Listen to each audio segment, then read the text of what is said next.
Dom here from Essential RC. We're back for part 4 in the build series for the TomJets Squall 120. Yeah. This wood-built kit that Tom has brought onto the market along with the Interceptor and a few other models. And my friend Trevor here from Flying Fin RC is helping me put this together, because literally this is the first time I have put a wood kit together. I have just been exclusively in the ARTF or the plug and play or the ready to fly market for most of my 30-year career in flying RC models. I've been exceptionally lazy, but now that I am retired from corporate life and I have more time on my hands, I'm doing this, and I want to show people out there how easy it is to do it, because I've been watching Trev do it, and well, he makes it look easy, but I'm finding it's very easy to do it. It's like a jigsaw puzzle. It is pretty much, yeah. A lot of it's just a case of just learning a little bit as you go along, but there's not really anything that difficult about it, really. Not that I've found so far. Yeah. Now, so far, what have we done in those previous 3 videos is we've put together the kind of the skeleton, for want of a better term. Yeah, you know, that was what you'd call it. Yeah, the skeleton or framework. The framework for the Squall 120, and I'm overlaying a bit of video now to show what that looks like all together. We put together the front and the back of the fuselage, the wings, and the vertical stabilizer rudder. Yet to do the underbelly, the intake. We'll do that in the very near future. But you can see how big this thing is now that we've put it all together.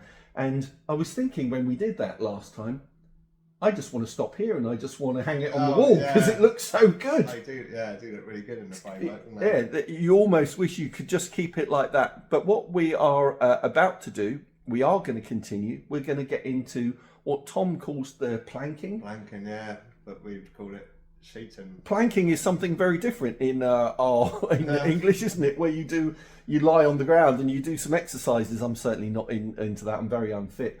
But fortunately, planking in RC, in German RC anyway, is very different. And we're going to be overlaying some balsa sheeting on top of this frame that we've already created. So we're starting off, Trevor, with the rudder, yes? The vertical stabilizer rudder. Yeah, so this has had like plenty of time to set, so that's all rigid. What we've done, we've left, it's got little square lugs on the back, which keeps the structural square. Yes. So we're actually going to sheet the first part, leaving those on.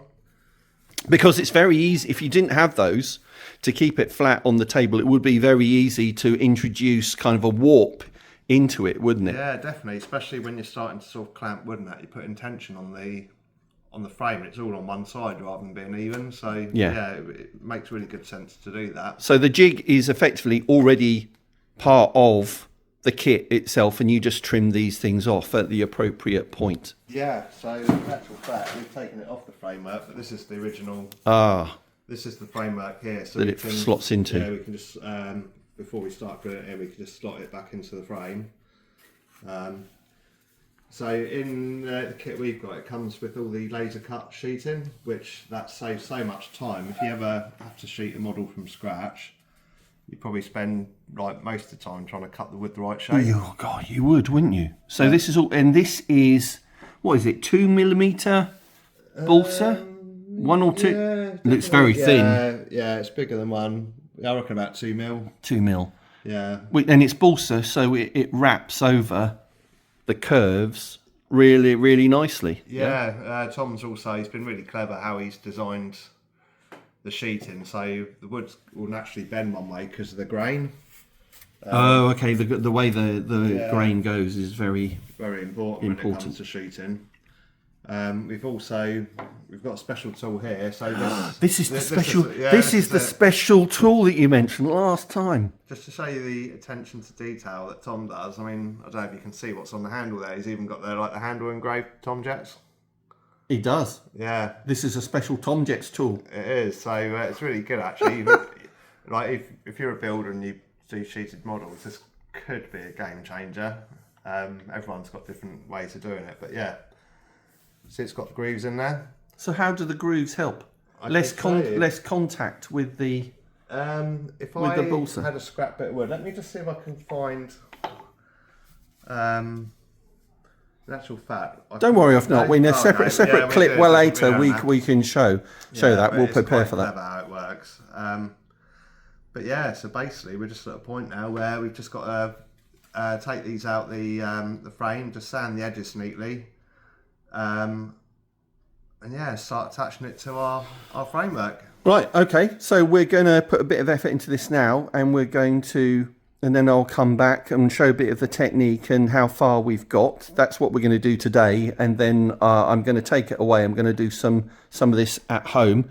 But Trevor, before we start, important question. Oh, which donut? Yeah. Ooh. Now, well, you've got the choice here. This one's got popcorn on top. Yeah. This is the chocolate shavings. And this has got a brownie. On top. These are tough decisions. Yeah, they would. For some reason, I'm drawn to the popcorn one. I don't know why. Really? Are you sure? Yeah. You sure about that? Yeah, well, you are. You that one up. No, I don't mind, honestly. Yeah. You have the popcorn one, and I'll probably go for the chocolate shavings then. All right, cool. All right. Right, we will be back soon to show you how far we've got. See you in a minute. Yep. Here comes Riley. Riley's arrived for the donuts. Yeah, you want a donut. Well, I did get 3. Back in a minute. So actually, here we are a week later. The Padawan learner has returned to meet the Jedi Master. I wouldn't quite go that far. But No, it does feel like that. To learn a bit more about the use of the Force to build this TomJets Squall. And I think it's taken a bit longer. Other things have got in the way. But I've certainly been working on it. And I think last time I was here, Trevor was teaching me how to do the sheeting. So I have gone away and done some of that. And there are some clever techniques. Like, for example, you showed me that tool last time. The roller tool, which I've got. Which I found was instrumental in allowing, if you use that, allowing you to bend, curve the wood without it curve it without it splitting, and actually putting the masking tape on the other side as well to hold the fibres of the wood together. Yeah. So I'll switch the camera around and show you up close what we've got here. So you see I have sheeted it or planked it on one side, and if you show us the other side, Trevor, you see how beautifully smooth there are, and these parts, so those 4 parts for the sheeting are included in the kit. Yeah, they're all laser cut, aren't they? And they line up and fit really well. They do. Yeah, that makes life a lot easier. So you glue those together flat, then you score with the tool on one side and use masking tape on this side.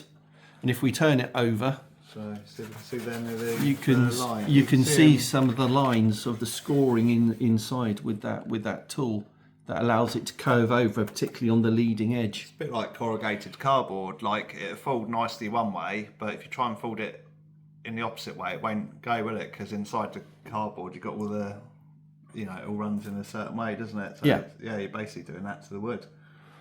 So yeah, we're still following the directions, Tom's instructions quite carefully. I had done the rudder, and I'm going to tell you about one mistake I made. Full disclosure. One thing I hadn't done, and we should point out we can show this with the wing. Yeah. The wing includes the aileron and the main body of the wing, doesn't it? I'll tell you what. Shall I quickly just go and get what we need to demonstrate what we're going to do? Yes. Let's do that. I'll be back in literally 10 seconds. And while you're doing that, and we talk about that one thing that I did wrong. When I glued this skin on, I did find that there were gaps between the skin and the ribs. So I went round afterwards with Deluxe Superfatic, which is excellent. It's quite rapid to fill the gaps, and then let's let that set for a while, so that there was contact between 90% of the rib surface and the sheeting on top. So did that afterwards before and definitely before putting the other underside skin on top. Right, so let's talk about this thing that I did wrong, Trevor. Okay, so I don't know what you've said already, so I shall fill you in quick. So basically, because this rudder's sheeted, what you're supposed to do is once all this is dried, you get a razor saw and a scalpel and you cut out the actual rudder. From the vertical stabiliser, Yeah, yeah. if you look on the framework of the wing, you can see the ailerons built in, but it's all sheeted in one go. So the problem you got now is you don't know where the rudder's supposed to be, and you don't want to cut through the framework. You just want to cut through. No, I stupidly closed it up on both sides, and I don't know. So I need some guide as to where to cut out the rudder. So what I've done, I've carefully marked this so Dom can sort of can cut it out as need be. But we're quite lucky; we could actually see parts of the framework to see where it is. So, on the inside, yeah. Yeah, so it wasn't really a big deal. So what I've done, I've just shown Dom a technique so that you can actually find. Well, let's show it on this aileron then. So what should I have done before I put the other side of the skin on? So you just get like a normal like dressmaker's pin or something like that, or like just a pin basically. Yeah. And what you do, see there's the gap along here. This is where you would normally cut it out. Yep. So you just get your pin, and just between the gap, you just poke some holes. Don't worry about giving the pin like a little bit of a stir, just to make the hole more obvious. But let's be clear, this is going to be the trailing edge of the wing. Yeah. On that side, and then that is going to be the leading edge of the aileron. Yeah. And anything in between is waste material that we're going to sand away. It is. So you can, when you put the pin through, you can give it like a little bit of a stir. The reason why I'm giving it a stir is because if I just put a pin through neatly, you can hardly see the hole the other side. So in a minute, I'm going to flip it over and I'm going to show you what this does. So I've gone pretty much all the way along. Haven't done like hundreds of holes. I've only done a few, just as a reference point. So if I flip it over, you see there? Can you see that on the camera? The little pin holes? I think so, yeah. But also along there as well. Yep. So first of all, we'll start off with a scalpel, cutting the balsa, and then we'll use a razor saw. Literally, I can just get a steel roll. I can line it up with the pinholes. Then I can just run a scalpel along it and cut it out. The scalpel will go through the wood, as Dom said, but there's some light ply formers here. So something that I really, really recommend if you're going to do any building is get a razor saw blade. They're so thin and they're so sharp, it makes easy work of just cutting through the ribs. Yeah. But also other jobs as well. Really handy tool. It should have a handle on it, but I normally just like to hold it like that. Okay. So yeah, there you go. You learned something new there. Yes, absolutely. I think it's great to pass on these little tips as we go along. So before we close up the wing, there were a few things to do. 3 things, I think. Put in these balsa blocks, because the hinges are going to be drilled pin hinges, I assume, that are going to be going into. Just gives it a bigger surface area for the glue to grip onto. Yeah. The lugs. Yeah, we've epoxied these in. So these is where the screws go through, bolts it to the fuselage. And then what we also need to do is to make sure that the servo cover fits in there with the skin in place. So that's the next thing we've got to do.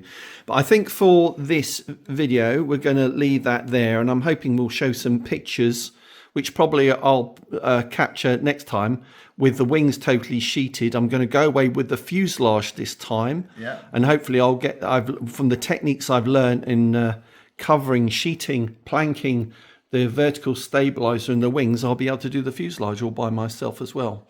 So fine. Can I just say something? Yeah, with go the for it. sheeting. So you're actually, because you sheet the top half first, it's actually harder than sheeting the bottom, because you've got all the complex curves on the top half of the plane, like the airfoil section's got steeper curves. On the bottom of the plane, it's relatively flat. So when it comes to sheeting the bottom, it's going to be so much easier. I like that. I like the sound of that. So it's one of those jobs that gets easier the more you do it. So I won't have to do the scoring that I've done for this and holding it over with the masking tape so much. It won't be so vital. Literally we'll want to, it's just going to be easier to do. So yeah, you've done the worst bit already, I think. Great. That's good to hear. It's all downhill now. Or is that the saying? Downhill? That sounds wrong. Yes, no.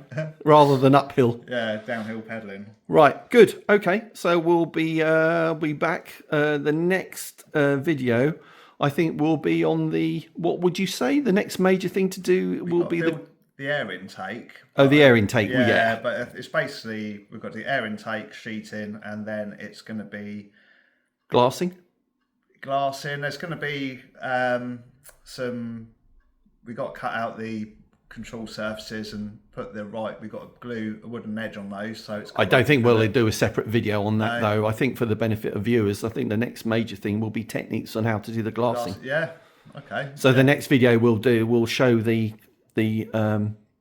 all the planking, the sheeting done on everything, and we'll have cut out the control surfaces, have those hinged, and we'll be ready for glassing. Yeah, that's exciting. You like that? That's an easy job of glassing. Oh, I do. Yeah. That's good. And then hopefully we can get around to looking at electronics and the engine installation not shortly after that. Good. Okay. Thanks. I tell you what we will mention before we move on. So this is an Essential RC project sponsored by Tom at TomJets and with Trevor's help. But obviously Trevor and Finn have their own Flying Finn RC page, and you're doing a restoration project. Is it still over there? It is. Yeah. Okay, so let's... I can point out some bits actually. So this was it had an incident, let's say. This is a TomJets Interceptor 120. It's been knocked about a bit, and you're working on what would be considered more challenging, which is actually fixing a broken model. Yeah. It's a little bit more challenging because you're trying to replace bits that are already glued in. So you need a bit of finesse with it, really, but you also need to sort of think about it a little bit. Because obviously you're not building it in a certain order, and you don't have instructions as to how to do this because there are broken bits that you need to fix. Yeah, but what has been really handy, and this is what I like about this, if this was a composite jet, it'd be a lot harder to repair. But because it's a balsa kit, I managed to get in contact with TomJets. I gave him a list of the parts that I need, and he's just laser cutted me new bits. So even if I don't use all of this, I can just use replace the broken section, and there's different techniques we can use to fix it. I just grabbed the wing that I've repaired. Yes, go for it. And the wing's just over here. Just while I'm showing the internals and some of the, because you will see this at some future point, and it will be completely fixed and flying. Here's the this is interesting. This is the wing. So beforehand, all this lug was missing. This form was broken. Where the wing tubes go through, that was all broken. So I've literally put in new. So the whole root of the wing you've more or less replaced. I've rebuilt. It's all the pictures are on the Facebook. On Flying Finn RC Facebook page. Yep. But this is all glassed and ready. All I need to do now is give this. Well, in actual fact, it's ready just to put primer on it. And then I can start worrying about the final finish, like the colour and that. But this is going to have a new paint job for this plane anyway, so... But yeah, it's a good size, isn't it? This is a very nice looking 2-metre sport jet. Yeah, it should be good fun. That is going to be Finn's first turbine jet, really, isn't it? With probably a 120, a 100 to a 140 size engine, at a guess. Yeah, I think so. I think when we get to that point, we'll definitely have to do a lot of research and see, really, because you don't want to buy the wrong one, do you? It's a lot of money to spend. When you buy a turbine engine, you don't really want to buy it for a specific model. You want to buy it for the next few models that you're going to be flying, really. Yeah, definitely. But a lot of engines, you can buy bigger engines. You can dial them down on the max RPM, so it pushes out the power that for the model. So this is a 120. I think that refers to the diameter of the EDF fan that you put in it. Yeah. But it's just coincidental that a 120 Newton engine might be about the right size. But anyway, if you're interested in this project, and who wouldn't be, then please jump over to Flying Finn RC and follow that page and Trevor and Finn's adventures with that. But that's it for this video. Thanks very much for watching. Be back for the next segment soon. Yeah. Cheers, Trevor. Adios. Adios.